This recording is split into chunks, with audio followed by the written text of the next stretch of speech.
and welcome to Two CPAs and the Mic, the podcast where we talk tax, finance, and all things related to business.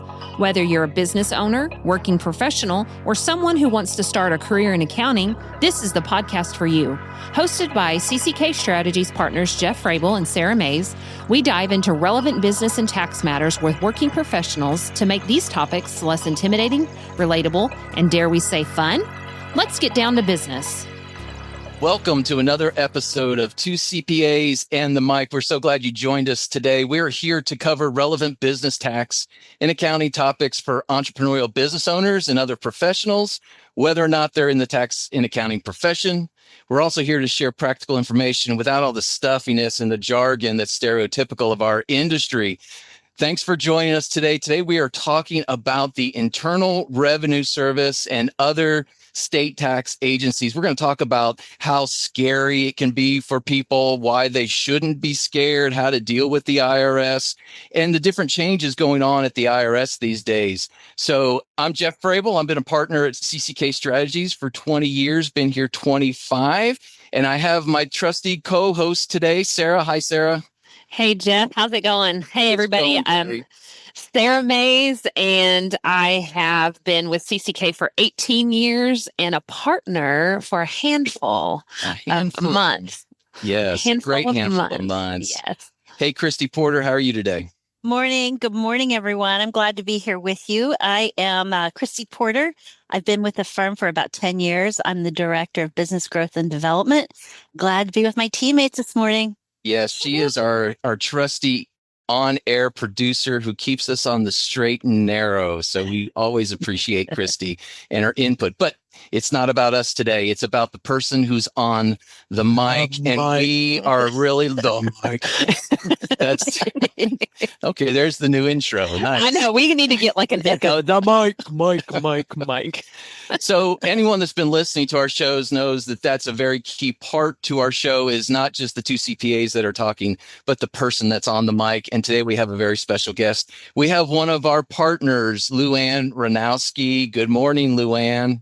Good morning, guys. How are you this morning? We're great. So Luann is a very special partner. She's such an encourager. She's such a lovely person and she knows her stuff. And Sara, we've talked about over the course of these episodes how CCK is a place to learn. It's a place to be loved. And it's also a place to land, and everyone has their story for how they landed at CCK. Luann, you've got a great story. Would you give us just a brief intro to who you are and how you got to CCK? Very unconventionally, very non-traditionally. I had been at a smaller CPA firm. And when I was 23 years old, I decided that I wanted to get my CPA after my youngest child graduated from high school. And so just as she was graduating, I really began to look and see. I was in a very small firm. I was as high up as I could go without being the owner. And so just began to look around. But I wanted a place that cared about the people because that's what I care about. That's the good fit for me is when it's all about the people and how we can help them do life, do whatever they do. And so I came for an interview. I had a emergency call for my mom that morning. I had a dental procedure done. So I still I still had a numb lower lip. And I thought, you know what? If I get this, if this is the place, God will just make it happen in spite of all this. And so he did. And that was almost 17 years ago. And I have been a part of CCK for 17 years. I've been a partner for 7, just over 7. I've had my CPA for just over 10. And so it's been a wild ride, but a lot of fun. Well, we love your story, Luann, and like you said, it's unconventional, and that's the story for a lot of people at CCK, and that's one of the reasons why a lot of our younger teammates look up to someone like you and someone like Sara who had this non-traditional approach and just kind of stayed at it and went from one thing to another and just continued to make progress in their career. And That's one of the things we wanted to highlight on today's show is a specialty of yours, because over the last several years, you've really developed a specialty in dealing with the IRS and taking care of it. In short, if we have an IRS issue or one of our clients has an IRS issue, especially an audit, heaven forbid, we bring you into the mix. And so we wanted to highlight that information and talk a little bit about that. So just to get us started, just tell us how you got interested in dealing with I don't want to call it IRS controversy because that makes it sound really dangerous, but it could be anything from a notice to an audit. So how did you become interested in working with the IRS? Sheerly by accident. I had been at CCK for about a year and a half, almost 2 years, I guess, at that time. I was working with clients because that was my background, is working with those entrepreneurial clients. And one of my clients was pulled for audit. And so I go down the hall to one of our managers and I'm freaking out. And I'm like, oh my gosh, what are we going to do? And so at that time, the IRS was not as stringent on people having CPAs as the representative having a CPA. And so this manager said, well, you can handle it. And I'm freaking out. I'm like, no, I cannot. I do not know what I'm doing. But what happened was that I found that I could communicate with the agents just by treating them like regular people. I could provide the documentation and kind of de-escalate the stress for the client to some extent. We run our audits very, very fast in that what's the question? Let's asked and answered, and get those audits closed as quickly as we can. And so we now have a team of 7. Just because there's been so much of this kind of work, it is interesting. The running joke for several years was that all my friends were IRS agents, but I actually have other friends. But 4 of which are on this call right now. Right. But what I found was that if I treated them with respect and I worked within their systems that they had no choice about, for the most part, an audit has a process and it has to follow the process. And so my team and I, that's what we do. Pull together the documents. We provide those in an easy, smooth manner. And most of what I do is the actual representation, which involves basically framing what they're looking at so that they can understand how the tax code applies to it. Sometimes it's arguing. A lot of times it's pushing back because tax code is something to be interpreted. Yeah. And so I just found that I was pretty good at it. I've always been good at arguing. So we were able to just successfully get some really good results for auditors. That very first case went on to appeals, IRS appeals. Very first case, we went to appeals. And that too was another freaky thing. But I now have a contact in the appeals office that I can call and say, hey, Jackie, what about this? What about that? How can we do this? How can we do that? And so it's become a resource for us to have these different relationships and different contacts, because when the new IRS things come up, we can make a call. What's going to happen? What are we looking at? That's been very, very beneficial in the current market, in the current climate. Before Sarah jumps in here and asks you some more questions, I do want to make a point for any of our listeners that may be professionals in the industry and think, well, all I need to do to be successful with the IRS is treat them like people. We've talked many times about when you try to be who you are, it never works out as well as when you just be you. And that's the beautiful thing about what you do, Luann, is it's not an act. It's just that's who you are as a person. And you've taken that part of your personality and your makeup and you've applied it to your profession, just caring for people. And so you find out when you treat people like people instead of the big, bad, naughty IRS, you tend to get along a little bit better than doing it another way. And that's been true. We've had some very combative auditors, and they're more difficult to treat well. It's hard to love everybody, right? It is, but you learn to just shut it off and make it transactional. Right. Because if they want to be combative, they can be combative, but I don't have to be. And so then it's a matter of what else do you need to close the audit? What else do you need to close the audit? And sometimes that's the only answer is let's be done because you're not going to listen and you're not going to pay attention. But I've only had a handful of those. For the most part, auditors will work with you even when we disagree. There's a mutual respect of, I know my stuff and my job is to represent a client, to care for them and to get them the best answer. And you're an IRS agent and you may have a very different viewpoint or interpretation of the law. And so I am not going to agree with you just because you don't agree with me. Right. Well, okay. So let's, we've been talking about appeals and going and having audits, but let's start from kind of the beginning. I mean, it doesn't go right to talking to an IRS auditor, right? You're not going right into it. So what's the most common reason that a client would reach out to us as a practitioner to have to connect with the IRS or other state tax agencies? Most recently, especially in the last 4 years, it's where is my refund? Why have I not gotten my refund? Yep. And those are probably the most calls that we get, at least here in the last 4 years.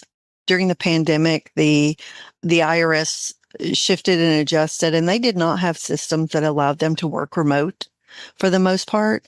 And so there were piles and piles and piles of returns that didn't get posted, that got stuck somewhere. And so it caused delays, and it's still causing delays. We're still working on things from 21 and 22 related to getting some refunds. The quick tax law changes that happen at that point in time where you could carry back net operating losses to 5 years. Some of those kind of things are still hung up in appeals or I have one case with a taxpayer advocate, and it's 4 years old, but it's $220,000. So giving up is not going to be what we do on that. That taxpayer should get that money. And so just knowing the system and knowing when should I call, when should their contact or their person here at CCK call, and when is it something as simple as on the notice there is a fax number. You just need to fax this one piece of paper and letting the taxpayer handle it. Right. Okay. So in that vein, I mean, how has communication changed even since the pandemic? How has communication changed over the years? I mean, we're going from handwritten notices or handwritten responses to where are we at today? How has that changed? You know that they are working so hard to come into the current century. Yes. Not this current decade, the current century. Yes. And the IRS actually has invested quite a bit of money in IT, getting better computers. They still have in some of their systems, they work on a DOS program. Many of the auditors, that's the program they still do their write-up in, is an old-fashioned DOS program. Yeah. And so part of it is cybersecurity. That's where a lot of their dollars have gone, is in protecting, making it easier for us to log in, to look at an account. And that's even as an individual. You can log into the IRS website, set up your login credentials, and be able to go out and look. Did I file a tax return? What was the income? What was the expenses? What did the return tax say? You can go out and look at that. Well, all of that requires that IT security. And so they're trying to become more user-friendly, more relevant in being able to get information. They have lost a lot of agents, so they have to become a bit more automated than they've been in the past. Well, so, I mean, go ahead. Sorry. Well, I was going to say they don't have, the IRS doesn't really have an online portal. Some state agencies do, but the IRS doesn't. And usually when the IRS reaches out, it's through a notice. And you mentioned before, there's like a fax number or a call at this number or send a response, mail in a response. What have you found to be like the quickest way to connect with the IRS? Because we hear all the time the long wait times on the phone. Mhm. How long is it going to take to process a written response? Those kind of things. Anytime you involve a real person, you're going to have some delays. One of the most, probably in the last 6 months or so, maybe even 8 months, I've found that it's much more efficient, both time and the taxpayer's money, to have the taxpayer join me on a call very early in the day. The earlier you call, California's not awake yet. And so if you can get ahead of California and Arizona taxpayers calling, that's my preference. So many times at 8 o'clock in the morning, Central Time, I'll have the taxpayer join me on a call. We talk to the IRS. The taxpayer gives permission for me to talk about the issue. If it's something somewhat simple, like it's not going to require documents to be sent, we find out where their refund is. We find out if there's an identity theft hold. And sometimes we can't get it solved, but we can find out enough information to do the next step. And so that's really what I've done most recently on notices, is just pick up the phone and call. The taxpayer's involved. It's helpful to the taxpayer to hear the conversation from an education standpoint, but also for them understanding that we know how the IRS works. Right. And so they can hear how professionally and how carefully we word our questions and our answers. And a lot of times we just get it solved right then. And we have a hotline, so we can get through faster. Right. Well, Yes. I was Love just the gonna hotline. I was going to throw that out there, Luann, that there's many reasons why someone may need a professional. Not only is it because of we know how to deal with them, we know how to talk to them, we know how the process they go through, but it could be the simple thing of the hotline we're laughing about, that we actually have a tool that allows us to get a fast pass. We move to the front of the line. And so many times we're only on hold for less than 5 minutes, whereas the general public may be on hold for a much longer Hours. time. Yeah. Luann, may I ask a question based on what you said? I'm coming from the non-accountant perspective, so I hear things differently than you guys. And from so many of us, we think of the IRS as the boogeyman, as the bad guy. And you're stating these are people who are doing their job, and they have a role to play.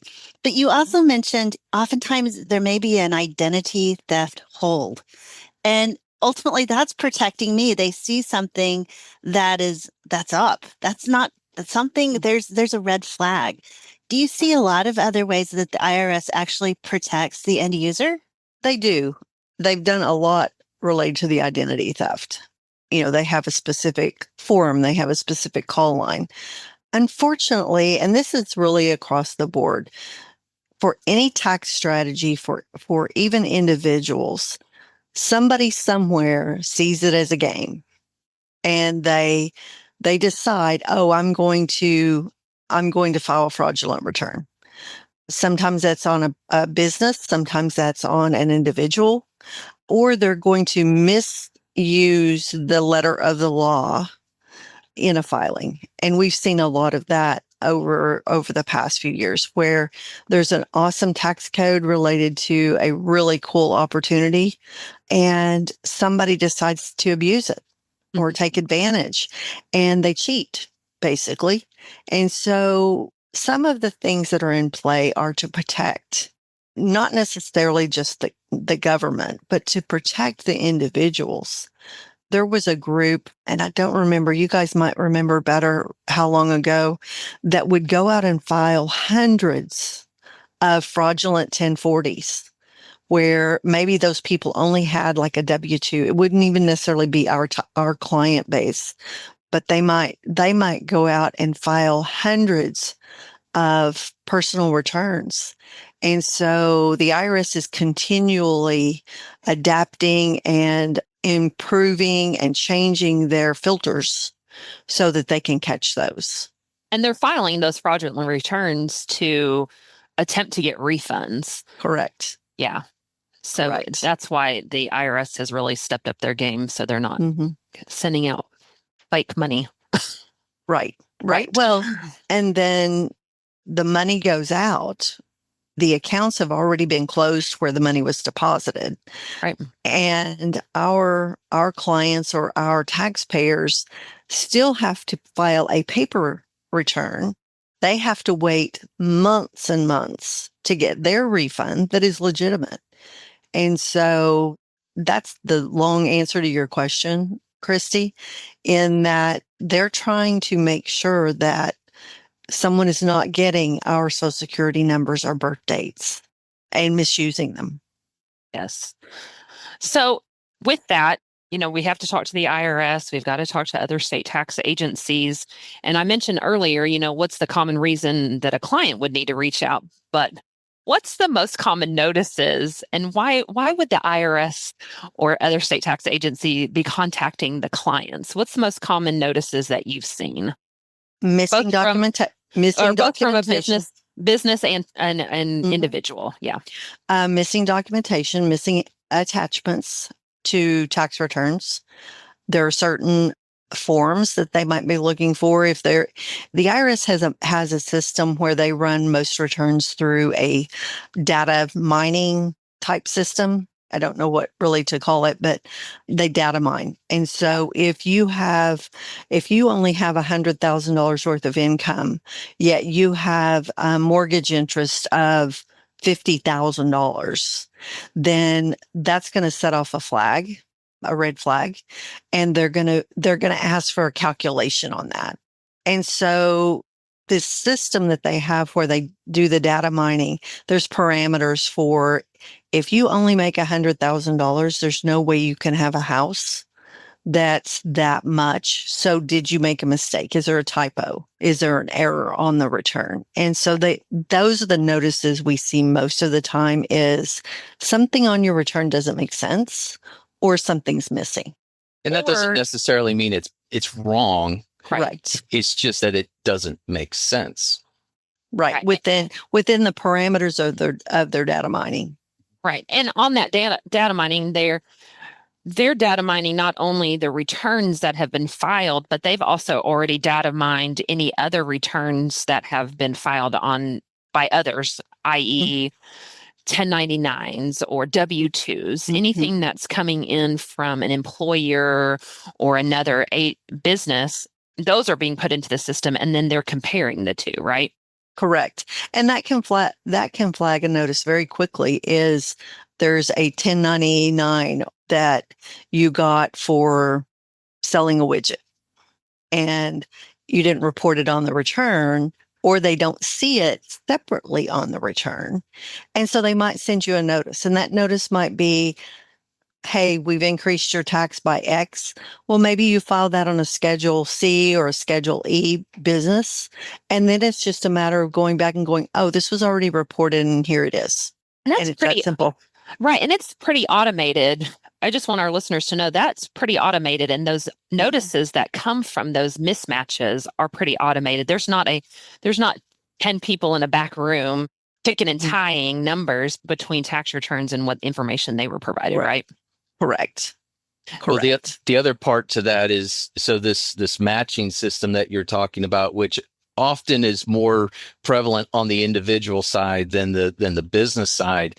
When you do get that notice, it's going to be slanted towards the IRS. So, for example, if you skipped reporting security sales from your financial advisor, they're going to pull off the base, or they're going to pull off the proceeds, assume there's no basis, and the assessment is going to be for the entire gain.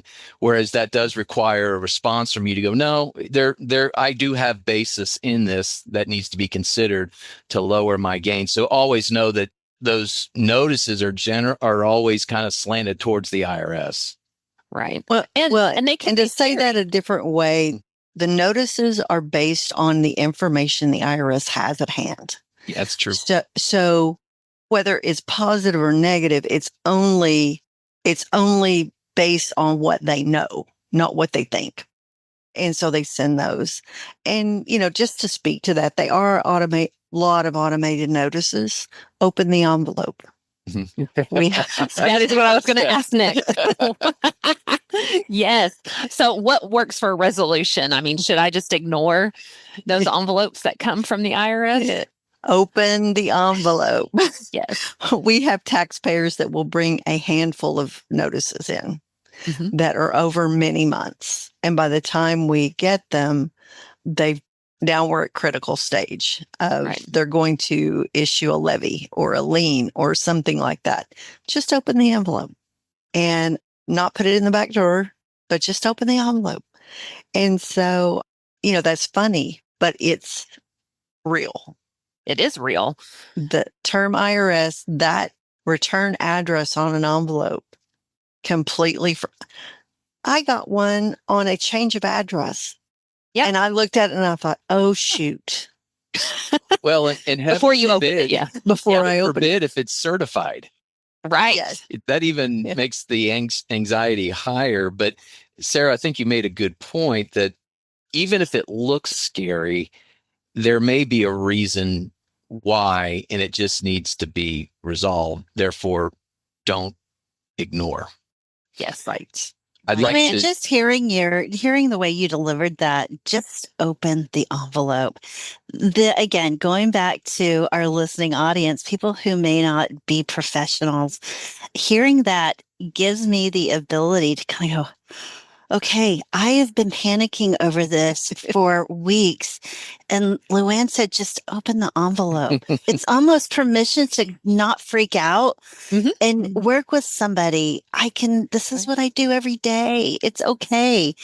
It just, honestly, I'm not kidding, gave me a sense of peace and calm by hearing you say that. Yes. And that's just it. It's not, it could be nothing. It could be, we've changed your address, and they changed the address because there was an extra space between the street and the address. I mean, it's that simple. But even if it is big, I can lean into you. I can lean into you and let you take this burden to help me get through the challenge. Right. I think that's key, Christy, because we strive, and I know this is what Luann was talking about, is that we strive to pull that burden off of the client. So in these kind of situations, we normally don't want the client talking to the IRS because we know how to deal with them and we can make it more efficient. But there's just a whole concept of burden that goes on there that as long as I give it to Luann or give it to CCK or even your own service provider, that's being taken care of. Right. And sometimes it's the interpretation of what they say. The letters are not always easy to read. They say a lot of words to say one little thing. And so sorting through all the noise is a part of what we do as CPAs. I mean, I would say that's across the board, is sorting through the noise. The simple answer is we just need to provide them with this. Or they're just telling you your address changed by one space or whatever. But it doesn't have to be hard or scary. If you don't have a CPA, if you're not having your returns prepared by a CPA, that might be more scary because then you're like, well, I don't know what to do. Right. Call Jeff. Call Jeff or Sarah. Yes. Well, the other thing I want to point out is we as CPAs and professionals in this industry are not exempt from getting those letters ourselves. And you mentioned it already, Luann, and I could only imagine. I mean, when I get one, my heart skips a beat and I go, well, what do they want now? Or whatever. But for someone that just has that boogeyman mentality of the IRS and hears what they hear on the news and news stories, it could be a significant deal. And so they need to know that someone can walk with them through that process. Yes. Yes. Okay, Luann. So we've been talking about all of this. What has been your most difficult case? Like from an appeals or even just a notice. I mean, some notices can be ridiculously long too, just trying to sort through. But what's been your most difficult? The most difficult audit was one out of California where we had a group of mental health professionals. They had, 8, maybe more in companies. We call them entities, but companies. they had very, very, very poor records where they had just not paid the right bills through the right company, and they didn't keep all the receipts and everything separate. And then on top of that, we had an IRS auditor who was combative. So not only did we not have good records, that's the death of an audit. If you can't provide documentation on what was done, and these a lot of times happen on returns that we don't prepare because we're kind of specific. I think over the past 15 years, I've harped on it enough of the work papers have to support the return. Yes. Make sure you have documentation for the why. Because in 5 years, you're not going to remember what we necessarily did when we took a particular strategy on something, but having that documentation and having those pieces. Now, we don't fill our work papers with every receipt and all those details, but we do ask the client, hey, you need to keep these receipts and you need to have documentation. And so we had very poor record keeping. They did not have receipts. They did not have documentation for bills that were paid, for transactions, and they could have all been absolutely legitimate, but they didn't have the documentation. And so this auditor was very, very legalistic and very power Hungry? hungry, tripping, I don't know, very much on a I'm the IRS and you're nobody kind of mentality. And so it was hard. There were times I hung up on him because he just got so hateful and aggressively so. And so we began to just mostly communicate via emails and faxes because I needed to document the conversations. Yep. And that was a part of what had to happen is that we just had to have documentation of the conversations, of the communications. And so we ended up going to appeals. In appeals, there were 2 attorneys, the appeals agent, who was also an attorney, 2 revenue agents, and me. I have never before or since had an appeals conference like that. Wow. They were just, I don't know what they were looking for, but they were aggressive and they were out for blood. And so that's been the hardest. Now to be fair, the taxpayers should have kept all the records, and I couldn't do a lot without having any kind of documentation. Right. So then it was mitigating damage, which sometimes that's the case. If there's an error on the return, we're going to agree that was an error. If there's an interpretation that's different, we are not going to agree, and we may take it to appeals or not, depending on the dollar amount, because sometimes the question is, how much do you want to pay to be right?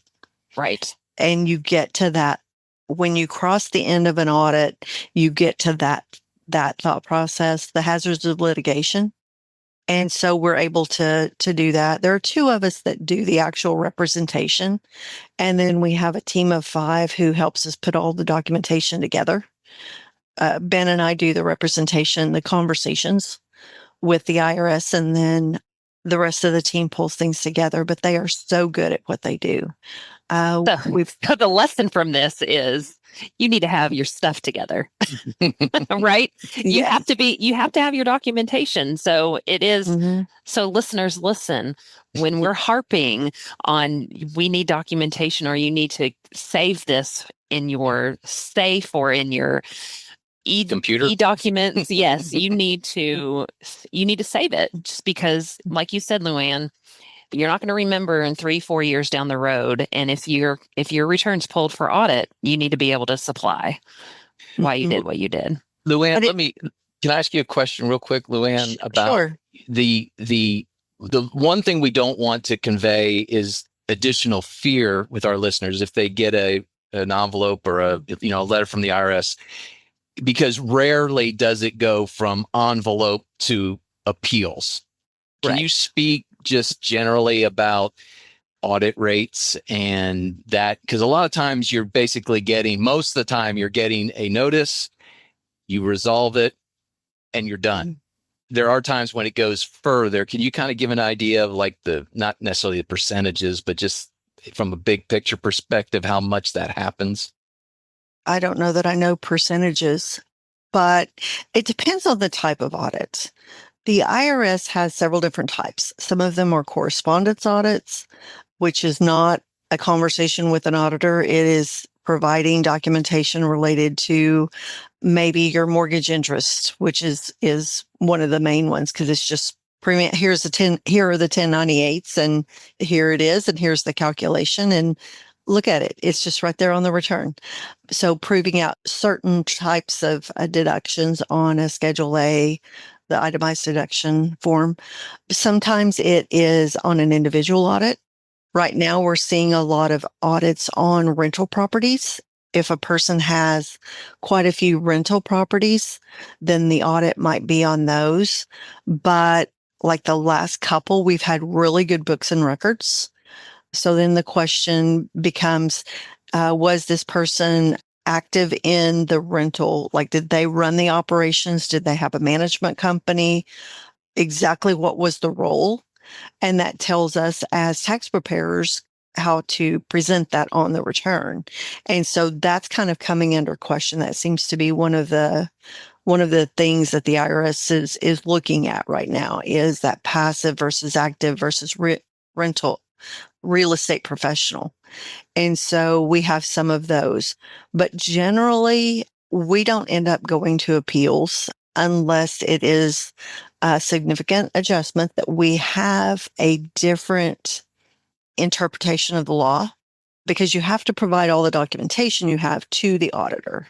You can't provide new documentation to appeals. It has to be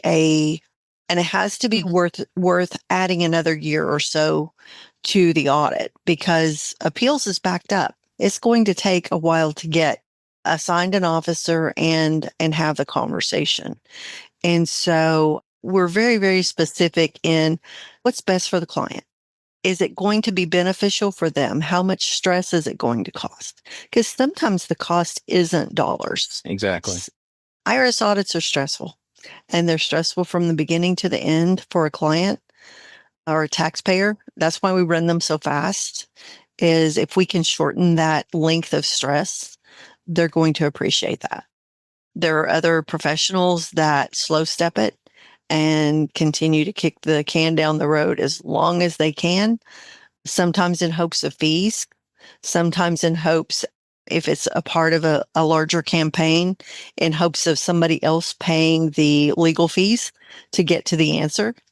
So there's reasons why we might extend it, but they have to be very, very specific.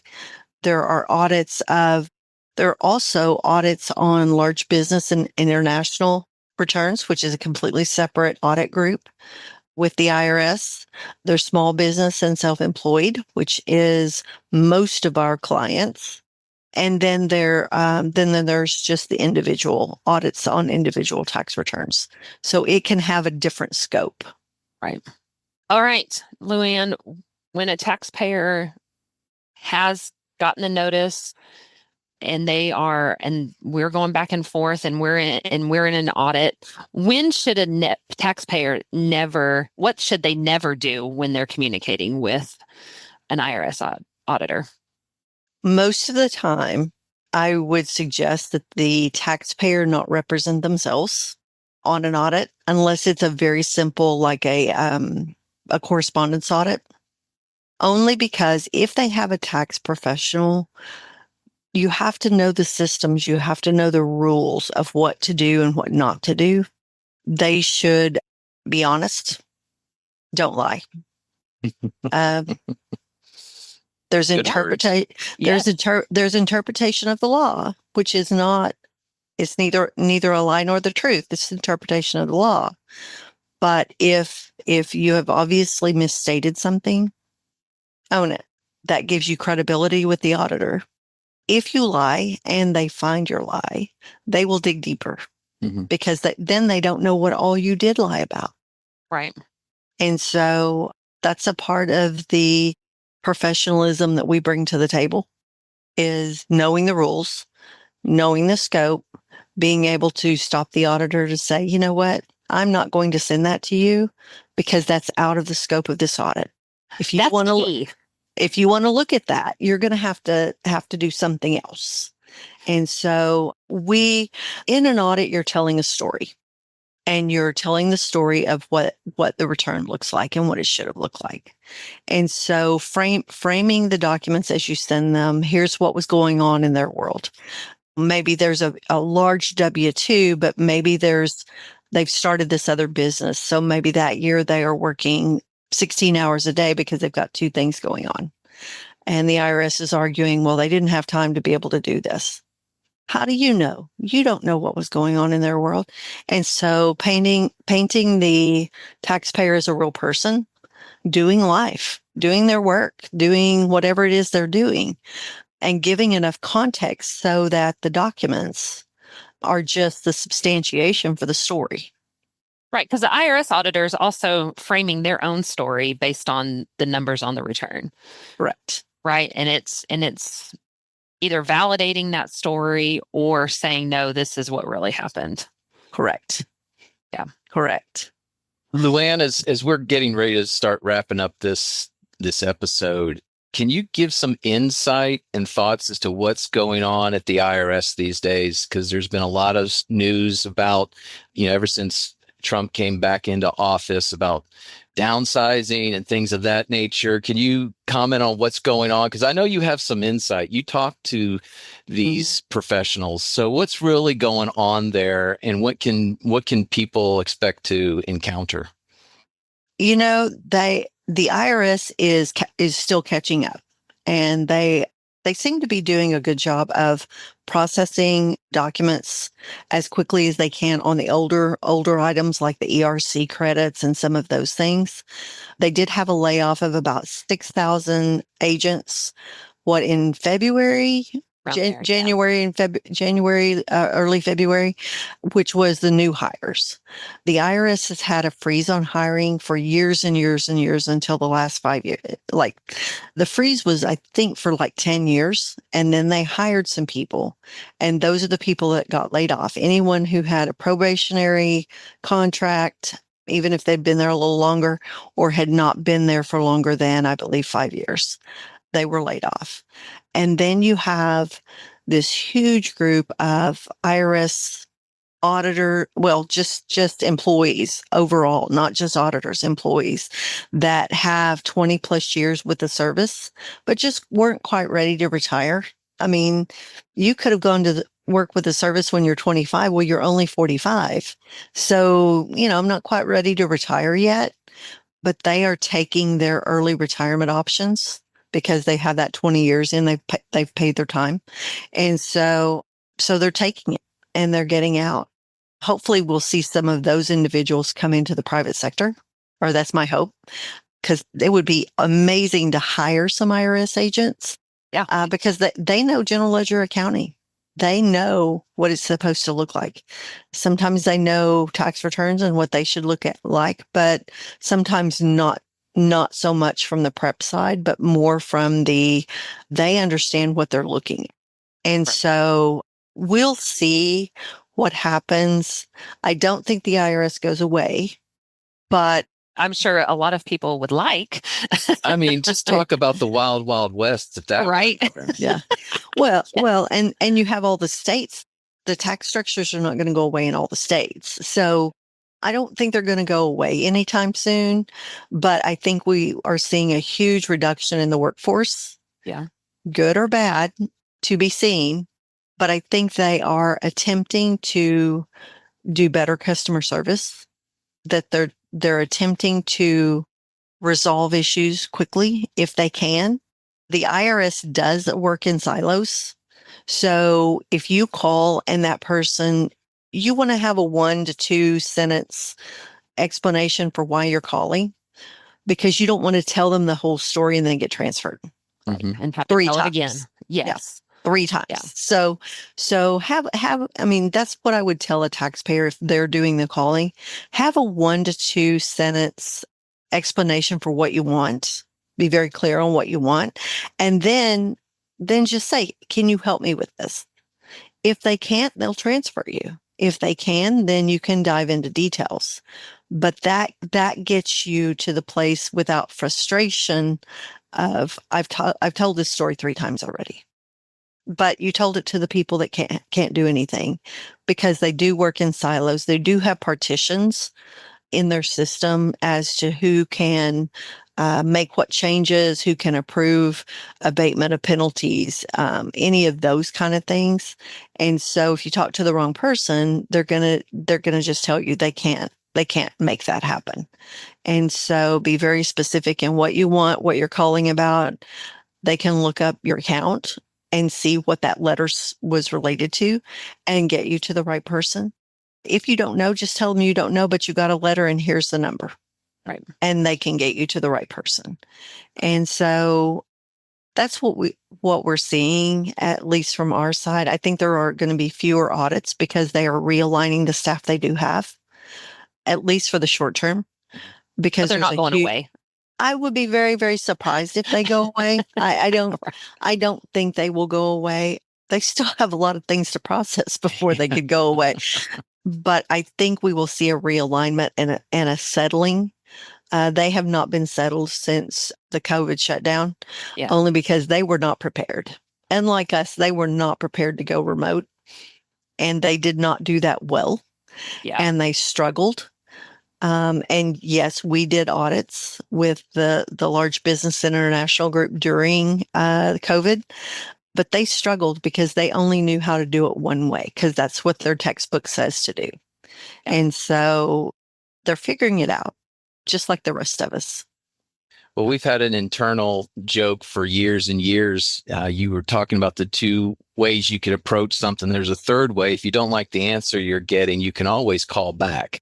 That doesn't mean that you're going to find someone who's going to be a wildly different with an interpretation of your situation. But what you will find is there's people that answer the phone that are very helpful, people that answer the phone that are not, just like the real world. And so if you find yourself butting up against a brick wall, call back and see if you can find someone that's willing to take some time and help you out. So Luann, anything else you want that we need to know that that our listeners need to know that you think would be beneficial, or have we pretty much covered it all? Those are the main things. Call your professional, but open the envelope. Open the envelope. I think that's going to be the title of all of this. That's going to be the title of this episode. Open the envelope. Sometimes the basic commands are so good. Yeah. But you're right, Jeff, in that if you get a hold of someone that's just not helping and they won't listen, hang up and call back, because you may get a hold of someone who has more experience, who knows the terminology, who has maybe better social skills, but a lot of times just someone with more experience that knows what you're talking about and can interpret what you say, because most taxpayers are not savvy in tax language, can interpret what you say to get to a resolution. And so they are not evil for the most part. Some of them are hateful, but so are the people at the grocery store and sitting at the red light. Just remember they're people. Yep. So, well, Luann, we're so glad you got to join us today. I think as we start to wrap this up and kind of pull together the key takeaways. Number 1, open the envelope. Don't be afraid of opening that envelope. And number 2, most significant, is get someone to help you. If it's not a simple process to resolve, let someone else carry that burden for you. There's a lot of value in that, not only in what from a time perspective, but also maybe even from a dollars and cents perspective. So no one needs to walk that journey on their own. Get someone to be with them. So Luann, thank you for your time. Thank you for your expertise and quite honestly, your personality as it goes with dealing with this type of subject. But we don't want to let you out of here without our final segment. And Sara Mays, what is that segment? It's rapid fire. Rapid fire. Luann, you are on the hot seat. I've got a few questions for you. They're rapid fire questions, really fast. And so I know this is a surprise for everybody. Yes. You did not. I'm a little scared. I don't think you will after the first question. No, it's good. It's good. All right. Question 1, Luann. Phone calls or texts? Phone calls. Okay. All right. What is your favorite Disney character? Oh, probably Mickey Mouse. Nice. Okay. All right. Are you a bug killer or a bug saver? Oh, I stomp on those. Nice. All right. And are you a morning person or an evening person? Morning. Morning. Okay. And last one, movies, books, or TV? Books. Nice. All right. Good deal. I learned Luann was a bug killer. That didn't surprise me. I don't know why. She's so meek and mild, but she'll stomp on those bugs or IRS professionals, I guess. Right? She may be small, but she is mighty. She is small but mighty. Well, Luann, thanks again for joining us today. We are thankful for all of our listeners. We hope that you were able to glean a lot of wisdom out of the information and content that we share today. If you want to connect with us, we would love for you to do so. Send us a comment, let us know what you might want to hear on another episode, but you can connect with us at podcast@cckcpa.com. That's podcast@cckcpa.com. Be sure to subscribe, comment, like, all those kind of fun things. We're so thankful you joined us today. Our special thanks to CCK Strategies for their ongoing sponsorship of our time and this podcast. We're so very grateful. Christy Porter, as always, thank you for keeping us on the straight and narrow. Robert Mays for our intro and outro music. Clarence Fisher for helping us through this whole process with Tulsa Internet Marketing Service, and Natalie Renfro for keeping us, all the background work really is what she's doing. And we're so appreciative of that. But again, we're glad you joined us today, and we hope that you join us next time when these two CPAs get together to have a chat and you get to find out who's on the mic. The information provided on this podcast is for general informational and educational purposes only and does not constitute accounting, tax, legal, or financial advice. While we strive to provide accurate and up-to-date information, laws and regulations change and individual circumstances vary. Always consult with a qualified CPA or professional advisor before making any financial or business decisions. The views expressed by the hosts and guests are their own and do not necessarily reflect the opinions of any organizations they are affiliated with. Listening to this podcast does not create a client-accountant relationship. By listening to this podcast, you acknowledge and agree to those terms. And that's a wrap for this episode of Two CPAs and the Mic. If you found today's episode helpful, please subscribe, share, and leave us a review. Have questions or ideas for a topic? Reach out. We'd love to hear from you. Email us at podcast@cckcpa.com.